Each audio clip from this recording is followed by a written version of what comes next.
Let's move on now to Elon Musk and Donald Trump. Bros for life. There appears to be trouble in paradise. I mean, I woke up this morning to just all sorts of tweets and fighting and allegations, some very, very serious, some in, kind of Musk style. They seem to be jokey. But let's get into the substance of this disagreement. Of course, at some stage, we know that Donald Trump and Elon Musk basically were as close as any two adult males could be. In fact, Musk once said he loves Donald Trump as much as is possible for a straight man to love another man. So lots of love between these two people. Of course, Musk plowed almost 180 million, I believe, into the Trump campaign. Trump allowed him to sleep in the White House. There's all this kind of closeness going on. Now, we saw this press conference, this joint press conference given after Elon Musk decided to leave the government following his 130 days as a special government employee, looking after Doge, this group trying to find fraud, waste, and abuse in government spending. Now, by all measures, objectively, Doge was a failure. Based on the goal of saving 2 trillion and actually finding something like 100 and something billion. I mean, they are, miles off in terms of how much they were able to save. Of course, saving is good, but for all people, for a brilliant man like Elon Musk, most said it was a failure. Anyway, so he leaves the government now. And, you could tell he's dissatisfied somewhat because he's there's all these passive aggressive tweets coming. Before you know it, he criticizes the government sort of subtly in an interview. And then Trump fights back, and then essentially this war of words starts, and it escalates and it escalates. And it gets to the stage where Trump's bill, this big, beautiful bill, which he calls it, right, the BBB, which has lots of tax cuts, which unfortunately mean the deficit is going to increase. He's trying to pass it through the Senate, through Congress. And of course, Musk, for some reason, doesn't like this. I say for some reason. Many people think it's because there's going to be a removal of the EV mandate, which is essentially this mandate that's basically saying that it's government priority that America moves towards the kind of electric vehicles, leaving gasoline in the past and stuff like that. Now, this is a problem for Musk, of course, because Musk has Tesla and has lots of contracts in the way of electric kind of cars and vehicles. And I say all of that just to bring us up to speed, because essentially what's happened is they've started basically attacking each other. And the big sort of bomb, which is what Elon Musk calls it, is he says that Donald Trump is in the Epstein files. And that's why the full version of the files have not been released yet. Now, it's interesting because, of course, we know that Donald Trump loves to sue people for libel. So if it was the case that wasn't true, I think he would have come out pretty much straight away, denied it, or sued Elon Musk, but he hasn't done so. He's kind of kept that quiet.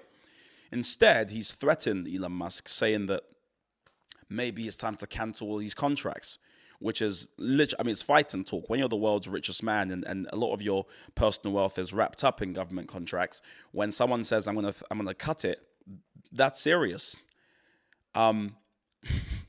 What's also very interesting to me is how quickly this has all happened. Like literally, this is all in the span of a week. It just went from sort of, this joint press conference where they're talking about how we're going to be bros for life.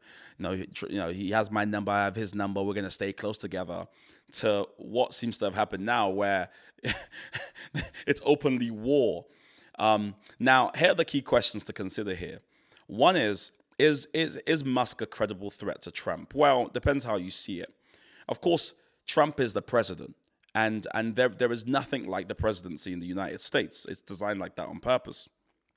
Trump can pass laws. He can force laws through. He still has a lot of political power. Of course, let's not forget he won with a thumping mandate. And so he can drive things through, and probably will drive things through. In fact, the pathway for the big, beautiful bill to become law, it's pretty clear. It might be difficult, but it is clear. But I think it's better to keep your enemies close than far away.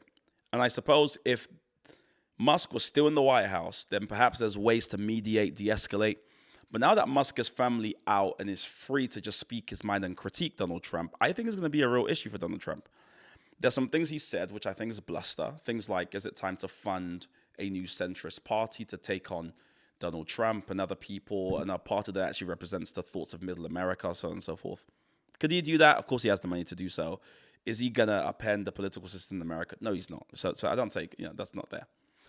He has a massive platform, of course, and can encourage people to call Congress and to call their senators. It's something that he's been encouraging people to do.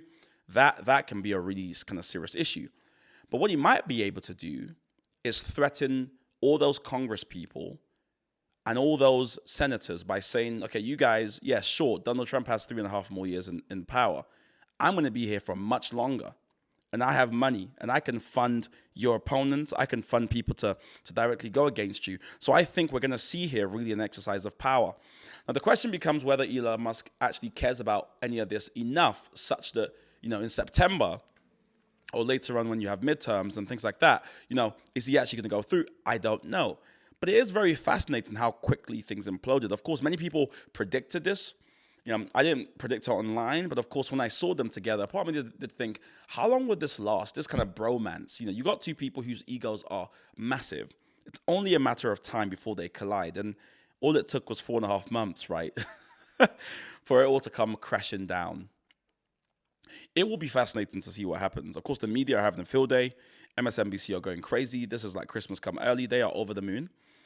I wonder to what degree we should take it too seriously. And I say that because Musk is known famously for just moving on from issues once he's kind of done with them. And this may be one of those issues. He's spoken about Trump being impeached. He's spoken about there maybe there needs, J.D. Vance needs to come in. I mean, there's all these things he said. But again, the media has this thing of kind of, seeing this and going, wow, that's going to drive clicks and obviously starting the media engine. I'm not sure if it's worth your time. I think it's worth observing and seeing what happens. But this charge that Donald Trump is in the Epstein files is really interesting because I think now there's going to be lots of demands from Democrats and even Republicans saying, release those files. Because if our president is implicated in this pedophile's sort of child sex ring, we want to know. And I think that's where really, he called it a bomb. That was a bomb. It will be very interesting to see how that goes. As always, we're going to keep following the story. But let me know what you think. How long did you think their love affair would last? And are you surprised by any of this? Do you think there's any truth in any of these threats and claims being made? Let me know in the comment section.